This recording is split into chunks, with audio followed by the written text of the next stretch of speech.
Welcome to Thursday, February 15th, 2024. This day weather podcast brought to you by Hot Springs County Travel and Tourism.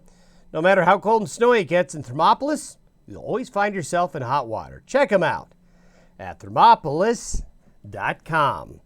Well, a bit of winter rolling into the northern Rockies, the central Rockies, and the central and northern High Plains region over the next few days. The push of colder weather is looking a little stronger this morning, especially for areas maybe a little bit further south. I think there's going to be a little more action than it looked like earlier in the week. Certainly, the action here today will be in the northern areas again as we continue to see small systems sliding southeast out of British Columbia and Alberta through the northern and central Rockies. Along with that, Pacific moisture and Canadian air. So, really good chances for snow in the high country in the region and across parts of Montana, parts of the Dakotas, especially South Dakota, many areas of Wyoming, western Nebraska, then now it looks like into portions of eastern Colorado as well, as we see a bit of that cold and snow shifting a bit south Friday and Friday night. Really what we have are two events. We have today's event favoring the northern areas, then Friday into Friday night and Saturday morning, the southern areas. We'll have another small system come in Sunday, producing mountain snow. Another system coming in towards the middle of next week. So the pattern going to stay active. So pretty busy on the satellite imagery this morning. Here's a slug of Pacific moisture coming. Now notice, you see this blue right here? This is the colder air, the blue areas, those low stratus clouds, and some of you will experience fog out on the high plains this morning. This is the colder air leaking south out of Canada. This is the moisture coming off the Pacific. And where they intersect, where they come together, is where the snow is going to be. And you can see on the National Weather Service advisory map this morning, you can see that axis of winter weather advisories stretching right through here across the plains in the lower elevations, the overrunning air over the cold air right there. And that also is getting all the way out into the Great Lakes. Winter storm warnings in the areas closer to the higher terrain, like around Billings, Yellowstone, through Jackson, the eastern areas of Idaho, the southern mountains of Wyoming, and into the mountains of northern Utah, northern Colorado. This gray here is for fog advisories this morning. We will see this area of wintry weather shift south into this area tomorrow.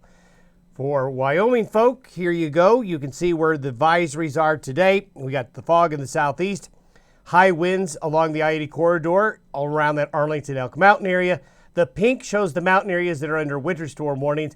The purple areas where winter weather advisories are in effect. Now, if you're not under a color, it doesn't mean you won't get wintry weather today and tonight. You will. It's just those areas that are colored they'll see the areas that'll have a little bit more in the way of snowfall and weather. Here we go with the high in Western Canada, the jet stream trying to curve around it.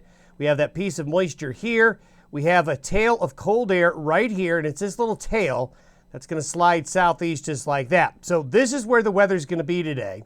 That's the intersection of the air masses. This is by Friday afternoon.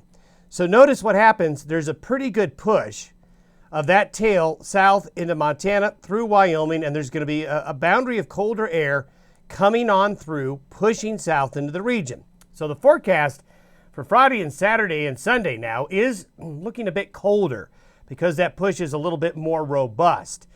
This is the first wave. This is what happens over the next 24 hours. So this is through 5 p.m. today. So some moderate snow will be along this green band here across western South Dakota, far northeastern Wyoming, and southern areas of Montana. The Pacific moisture is hitting the mountain ranges, and that's where the mountain ranges will be getting some snow there. Also a little bit of snow around that Casper area, Laramie Peak area, as that colder air sinks south. But for the front range areas of Colorado and out here, there's going to be another day where there really won't be much weather. This is what the snowfall looks like for today. So if traveling Interstate 90 in particular, over the mountain passes, even some snow showers here along sections of I-80, travelers keep that in mind. And you can see more snow in the Sierra Nevada and the Pacific Northwest mountain ranges. This is the second wave. So this is what's going to come tomorrow into Saturday morning. So there's going to be an axis. You see how it's shifting a little bit further south? And also, this is kind of a new area of snowfall. this is nothing to write home about, but it's going to bring accumulating snow to those areas. Looks like the Laramie Range, which could use some snow, is going to get some right there. And again, Wyoming's southern mountains, the central and northern mountains of Colorado, Wyoming's northwest mountains. But also, there's going to be some snow. Again, not a lot of it, but there's going to be some snow across the lower elevations. Enough for some light to moderate accumulations. Travel hazards, that's going to be associated with snowfall totals. This is from today through Saturday. So this puts both events together. Again, nothing to write home about, but enough to be impactful if you want to travel. And we're going to have those normal areas, those little snow holes. There'll be a few snow holes like we normally get with these systems. Not everybody gets the same thing, but it's going to be a pretty widespread event. Pretty cold as well. By Saturday morning, temperature anomalies are pretty impressive, so it's going to be cold. It's going to feel like winter again. Then as we get into the weekend, this is Sunday. See this little wave right here? On Sunday, this wave will come across the region, producing another round of snow, mainly in the high country, but a few snow showers in the plains. So we're likely going to have a break Saturday. This little system going to be a little bit of a weather maker for Sunday into early Monday. Then these low pressure systems here are going to spin around and spit off little chunks of energy and moisture coming across the western United States next week. So we don't see a big storm per se next week, but towards the middle of next week, we're probably looking at kind of this combination of Canada and Pacific again. And towards the middle of next week, some of the central and northern Rockies could see another snow event coming on through, not unlike kind of what's happening now. Taking a look at the new 30-day outlook, twice a week we get an update from the European model trying to look out 30 to 45 days. Sometimes this is a useful tool for trend. Remember, I always say trend is your friend. We want to not look at specifics with long-range forecasts, but you want to look at the trend. What I'm showing you here is the 30-day model, and I'll show you several slides here that go through St. Paddy's Day. Okay, we go through St. Patrick's Day with this model. And what I'm showing you here is the 500 millibar anomaly. It's just like the 500 millibar charts I show you with all those colors. But what this just tries to do is show where more often than not, low pressure at that 500 millibar level is going to be over a 32-day period. Where you see blue, more often than not, is where the L's are going to be on the map. More often than not. Not always. The yellow areas are where the high pressures are going to want to be. And what this is averaging out is over this 30-day period. See this blue? We talked over the last couple of days how the Pacific was looking really active. And it really is, the model is seeing it. Again, models are tools. They're not reality.